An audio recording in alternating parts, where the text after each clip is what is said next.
Well, thank you very much. It is a blessing to be able to stand before you. Greetings to President Sawyer as he celebrates his son's graduation, to Provost Moore Thomas. Thank you for the hospitality, to all of the faculty and staff, elected officials, other honorary degree recipients, to the families and friends. Can we give a round of applause to the people in the seats that made this possible? I got to shout out my grandparents and my mother who are here today somewhere in the stands, and my auntie, Southside, who's watching on the live stream. I love you. And to you, the class of 2024, my classmates, congratulations.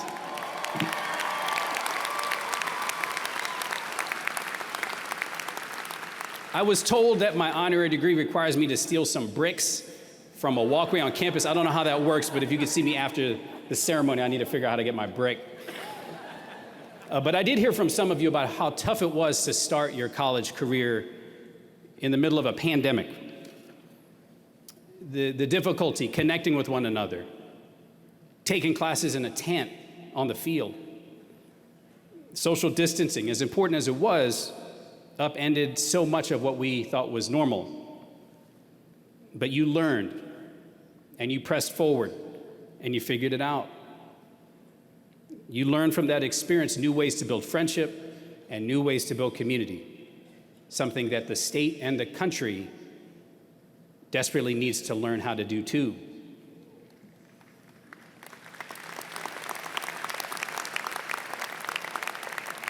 As Maryland's only Jesuit university, this institution's service and community legacy drew many of you here. You chose this school on purpose because you wanted to be a part of the solution to the challenges confronting our communities and our world. Your class went about redefining how do we build community? How do we get to know one another? How do we build friendships?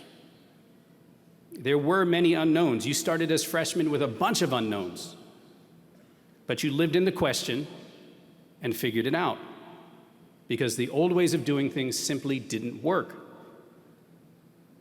If you're comfortable doing so, if you're first in your family to graduate from the university, just raise your hand.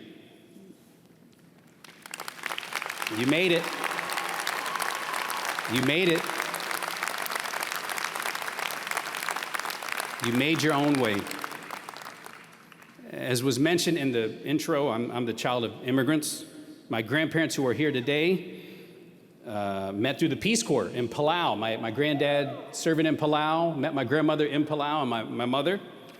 My mom and my dad raised a family of 5 of us in Prince George's County. And okay, Hyattsville, I gotta find you afterwards. Yes, okay. And we did grow up in a community that was low in income, but high in empathy and rich in concern for others. Amazing public school teachers. A robust social safety net. Before I knew what the social safety net was, investments that helped me and my family make it through. Faith-based organizations that extended themselves to help me and my family when we needed a little bit of help. So I could navigate life beyond my first paid job at Popeye's Chicken, frying chicken, Greenbelt, Maryland. But from an early age, I admired those who extended themselves for me and my family, not because we shared blood or belief, but because they recognized we were also made in the image of God. I chose to join the ranks of people who were helping others. And I know that many of you, that's exactly what you're gonna do with your Loyola education. You're gonna find ways to serve and help others. But being helped by others doesn't guarantee that you'll never fail. And being a helper to others doesn't mean that the people you're supporting may not fail themselves. I just encourage you to keep learning, keep growing, keep trying difficult things. And I'm not sure, because I'm coming in at the fourth quarter here, who Loyola's most famous or popular professor is. But I do know that one of my best teachers has been failure. Failure is quite an effective teacher. You've seen maybe my bio in the program. You heard some of the highlights of my professional life. But we're classmates, so I need to tell you the whole story. Because if I was gonna write the bio of the lowlights, the schools I didn't get into, the internships and jobs I was rejected from, giving up a good paying job at a law firm in 2007 for a guy named Barack Obama who thought he was going to be president.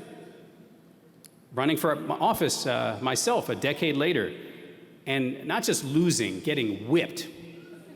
Don't Google the results, but it didn't work out well for me. Friendships that fell by the wayside. The heartbreak of losing a cherished relationship with someone I truly loved. And the newsflash to all of you, there will be valleys in your life as you go out of this place. But those are necessary moments and make mountaintop days like today all the more sweeter.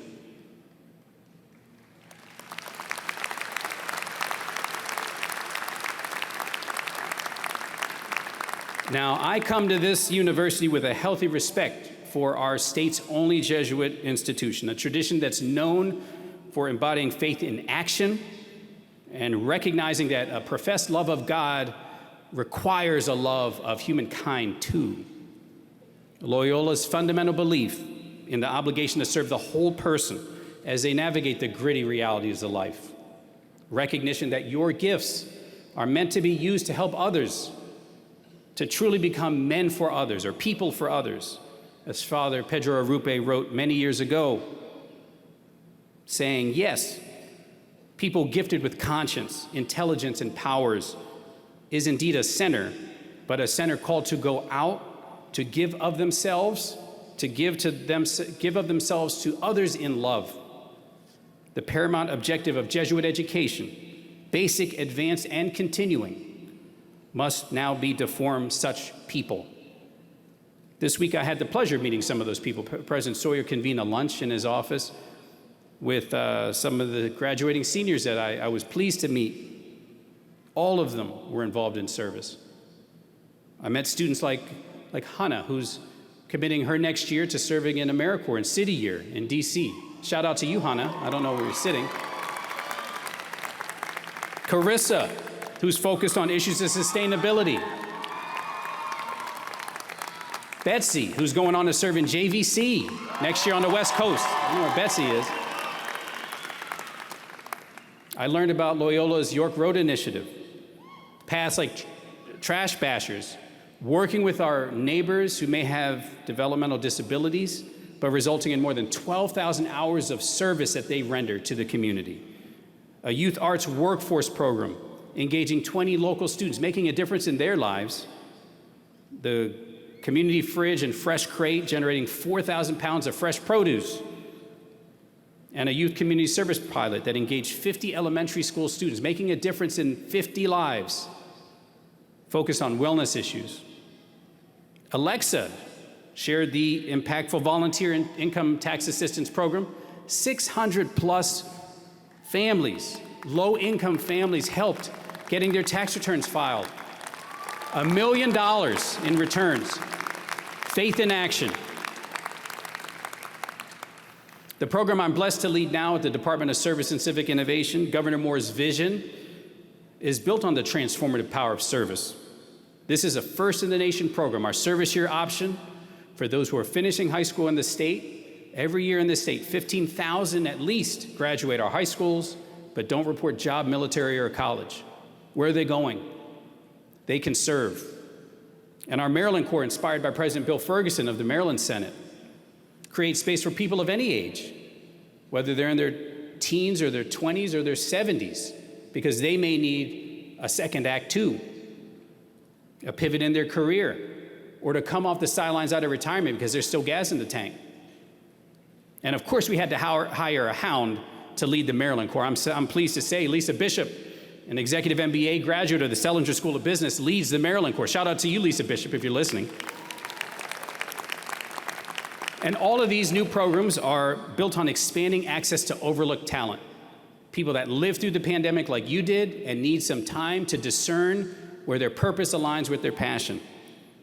Giving them a living wage, a mentor, professional development, financial literacy. I have to shout out the Cash Campaign. They're our partners in making sure all of our members leave with a healthy sense and working knowledge of financial literacy. And if you know someone who's graduating high school and doesn't know what's next, or someone of any age who's looking for a next act, maybe one of you, We're recruiting, so I got to make Lisa proud. Serve.maryland.gov. That's the application. It's open now through June 15th. Please check it out. But also serving across lines of difference. We are also trying to correct for the fact and reality of academic tracking, residential segregation, other forces that have combined to make it very likely you live in a place with people just like you. They worship the same, they shop the same, they believe the same, and you don't meet others that don't fit in. Our goal is to provide a shared experience that brings together individuals of all backgrounds from every part of our state to serve in ways that strengthen Maryland. Because when Marylanders see a park that needs cleaning up, or a family that needs a bit of extra food, or children who might need some help learning to read or figuring out math, they generally don't ask, what's your party affiliation? They generally don't ask who you voted for in the last election. They don't ask what your stance is on the national debt. They ask who is willing. They see a need and move to address it with anyone willing to lend a hand. And we intend to preserve the nonpartisan approach to service in building out a shared experience to build our community without prerequisites as regard to their worldview. Dr. King's often quoted for his I Have a Dream speech, but I like to point to his quote of life's most persistent and urgent question. So what are you doing for others? We have an application process and an interview process. We're in the pilot year now, almost 300 people serving across the state. Not one of them asked, well, if I get into this program, are we going to be serving them or are we going to be serving us? Because they recognize there is no them or us. It's just us. Service is a contact sport. And the Ignatian tradition that this university represents, asking why things are the way they are, challenging your own beliefs and assumptions to gain a more well-rounded understanding. That is very much in the DNA of this institution. And by serving together, we make real the truism that it is hard to hate up close. We could not and should not try to build a cadre of people serving that believe the same thing about every issue. We are building a cadre that will hopefully learn to respect different perspectives and not dehumanize others simply because they disagree. And our hope is that all of our members leave with a sense of agency, knowing that they are the ones our communities are waiting for. Class of 2024, you are the ones our state and our country and our world are waiting for. I'm going to nerd out for 2 minutes, and then I'm going to close. Because when you tell the whole story of Maryland, the Calvert family that chartered this colony in this state wasn't coming here for the weather. They came here for a very specific reason. They converted to Catholicism in England at a time when you could not be a full citizen in England, and that was the concession. Here's a charter to do the Catholicism thing in the New World. Bring it over there, but then the stubborn reality of mostly Protestants moved here.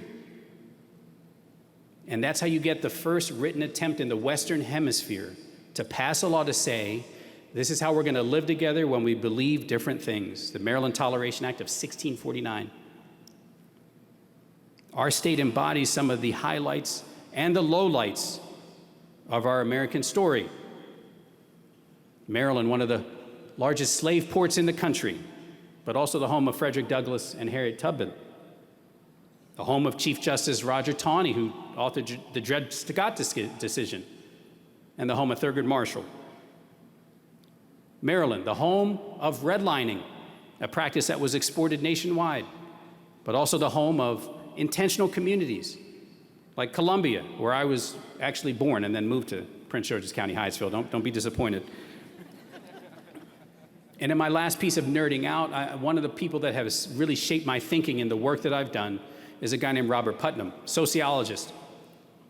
Wrote a book in 2002, Bowling Alone, looking at the decline of membership organizations. Why don't people join things anymore? Bowling leagues, women's clubs, Rotary clubs, Kiwanis clubs. 2002. 2009, American Grace, looking at the decline of the American Protestant church. Why are our churches getting older and smaller? Why are young people not joining them in the way they used to? And then in his third book in 2014, Our Kids, looking at what he calls the scissors gap. You may know it as a zip code problem. The circumstances of a child's birth can largely predict whether they graduate from high school, whether they attend college, whether they're ever arrested, whether they're ever married, life expectancy. And if you're born into privilege, you will likely stay there. And if you're born into lack, you will likely stay there. A very un-American dynamic. COVID will not define your generation. Yes, you lived through it. You found a new way. But an unseen element, not a pandemic, not a virus, but an unseen element also separates us across differences as you leave this place. A 2022 Pew Research Center report outlines the disturbing trends of partisan hostility. One party looking at the other and using terms like closed-minded, dishonest, immoral, unintelligent, lazy, or all four of these traits. Looking at the other with nothing positive to say. 60 years ago, marriage across lines of race or religion was the disqualifying thing. But today, partisan affiliation is usually the deal breaker. Existential crises and challenges are going to confront you as you leave. The status quo is increasingly unable to effectively address these challenges. New solutions and new challenges are going to be required. But this is what you've done. This is what you will continue to do. And I'm not up here saying that service is going to be the panacea to solve everything for us. Service alone will not confront the existential crisis of climate change and extreme weather, but it might remind us that we all have some responsibility to be good stewards of this patch of earth we call Maryland and this world we all share. Service by itself won't address our state's structural deficit or the national debt, but it may disabuse us of the notion that it's someone else's problem. It is very much our issue and your children's issue to solve. Service alone will not give us the precise policy description on how to govern our society, but it will remind us of the reality of that e pluribus unum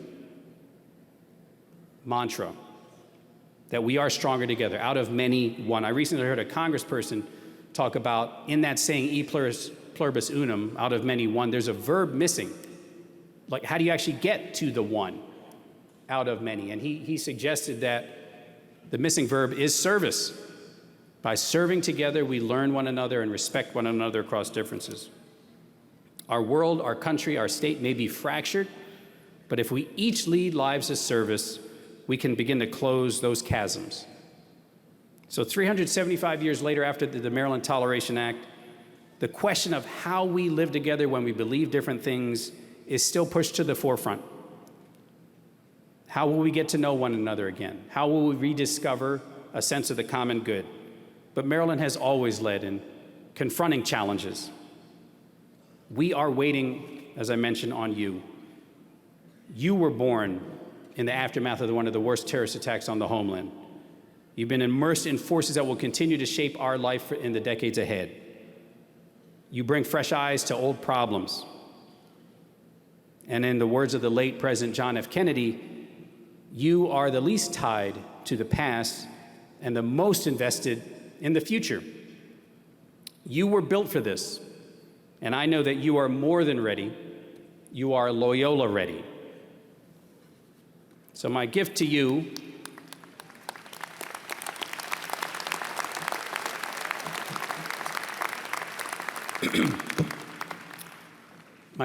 is, in conclusion, Loyola's class of 2016 speaker was a guy named Wes Moore. Before he was governor, he spoke to the Greyhounds of 2016, and he presented a question and a challenge to them. And the question was, who will you fight for? Who will matter to you? Who will you advocate for, even when it's difficult? And to those questions that are still squarely relevant, I'd also ask you to consider, who will you serve? The power of service is as old as the scriptures. Whatever your major was in your time here at Loyola, I hope that you begin to think in terms of what your mission will be. How will you use the training and the network and community you've built to serve others? Whatever your field of study, your gifts and talents are sorely needed in a weary world. How will you use your secular vocation to show the love of God who may have been born on the wrong side of the scissors gap? I close in the words of another illustrious Marylander, the late Sergeant Shriver. And he said, serve your wives, serve your husbands, serve your families, serve your neighbors, serve your cities, serve the poor, join others who serve. That is the challenge. For in the end, it will be the servants who save us all. Congratulations to the class of 2024. God bless you all, and go Hounds.